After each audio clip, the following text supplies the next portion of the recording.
I-form formation. As promised, we're going to be taking a look at the I-form Z close. Now, why do we use this formation over the close flex? Well, there's a couple reasons. We have one other run, actually two other runs that are actually pretty good, and I'll go over the specific use cases for them. But also, having this total compression here is not always a good thing.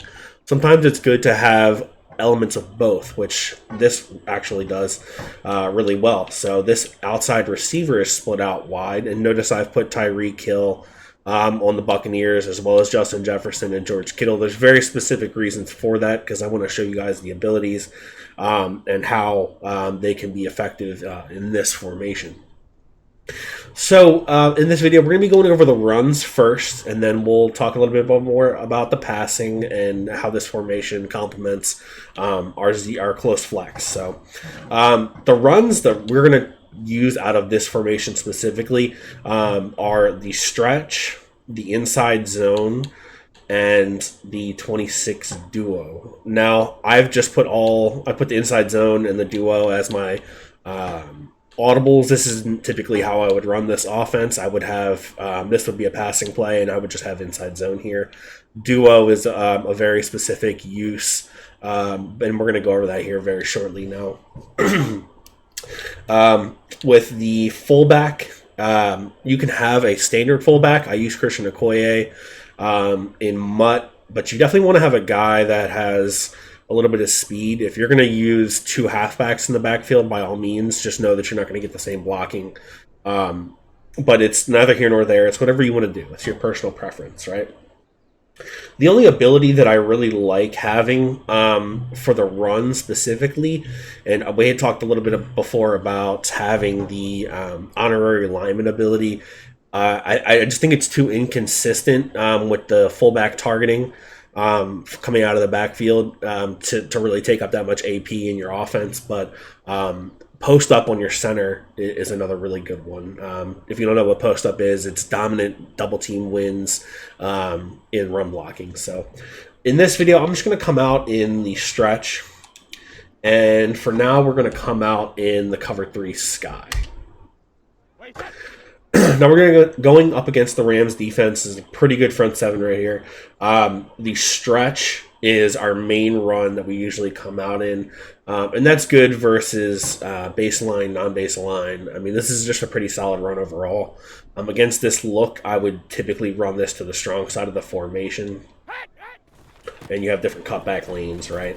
One thing I've been doing, just a little tip, when I'm running stretch is I will, as soon as I snap the ball, start holding LT or L2 on PlayStation because it allows the quick cuts. So say I wanted to bounce outside, it allows me to quickly change directions. And even though Leonard Fournette is really not the guy that has quick change of direction, in Mutt, you'll probably have a guy that's a little bit better. But notice right here, as soon as I see that this linebacker is coming free through the middle, it's not going to be possible to cut this back. That's a left trigger, quick change of direction, and then I juke back inside. It's just something I'm getting used to as I'm running the ball more. Typically, I'm not much of a runner, but the change of direction in this game with the quick cuts is very, very effective. Now, flipping this to the backside is a dangerous proposition. Even if your opponent is in like man coverage and this guy ends up being over here, if you have a really dominant defensive end on the outside over here, he can really ruin this play pretty quickly. Either the tackle will miss the block completely, or he'll just get shed immediately. I'm going to go ahead and show you what that looks like. Typically, Aaron Donald gets that type of animation. See, like right there, that's exactly what I'm talking about. That's the problem right there. And I've been seeing that more and more and more. Now, that's where the 26 duo is going to come in, right? If you're having a hard time running against the strong side of that formation and you want to go ahead and flip this to the weak side against a wide alignment like this, the 26 duo is more of like a trap play. So the end will come in free, and then it'll be the fullback's responsibility to pick him up. This is a much more consistent run to the weak side than the stretch. So you'll see as this develops, basically the fullback just kicks him out. You know, he lets him get upfield and kicks him out. And then the left tackle goes upfield and finds somebody to block, right? So he'll go for this inside linebacker. We have this outside corner who is going to be set a little bit too wide, and we're going to have a nice little gap to run in. So that's kind of how we use the 26 duo. Now, 26 duo to strong side is not good, okay? I'm going to caution you right now, because the 26 duo lets the defensive end come in free. If you're running this against like a formation like this where the strong side is like, so it's cover 3, you'll have the safety down. The numbers just don't match up really well. Like, that looked pretty good right there, but I can promise you it won't be that consistent. A lot of times the defensive end will be let in free. Or like if they're blitzing, say they're blitzing this inside linebacker, it'll end up just causing mayhem, right? Like that's terrible, right? You can't have that. So backside run with the 26 duo is more effective and more consistent. So I'm not going to go into too much about how to run stretch versus duo. I do want to touch on this inside zone, though. This inside zone is very good against a blitzing defense. So we're going to come up against Overstorm Brave here. And the reason I really like this against a blitzing defense is because it's similar to the Mike runs that we've talked about from our other run formations, where you kind of get time to set up and see what's going on. Your fullback typically does a pretty good job of targeting. And there's just that little brief moment where you can kind of read the holes in the defense and make changes to your direction pretty quickly. Now you can run this backside, strong side, doesn't really matter.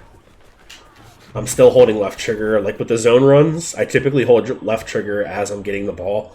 And then I can quickly decide which hole I want to go to. And, even right there. Even though he beat the block, Bobby Wagner beat the block, we were able to get some yards. So I do like this run. You can bounce this outside. Like say they're in let's go ahead and just pinch everybody like people typically would do.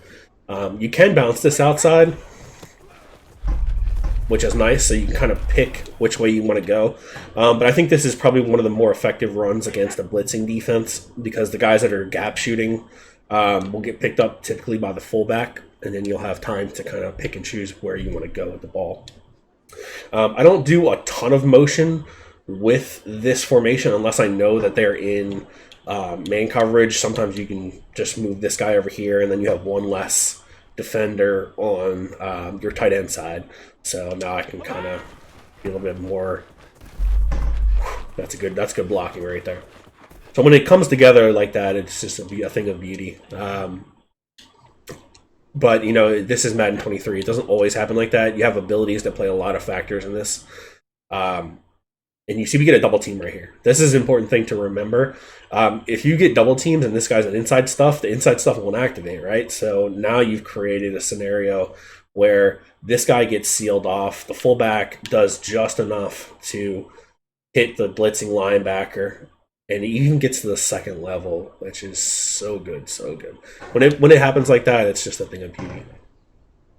So that's really the runs that we use. There's nothing super intricate about them. It's just knowing when and where to use those specific runs.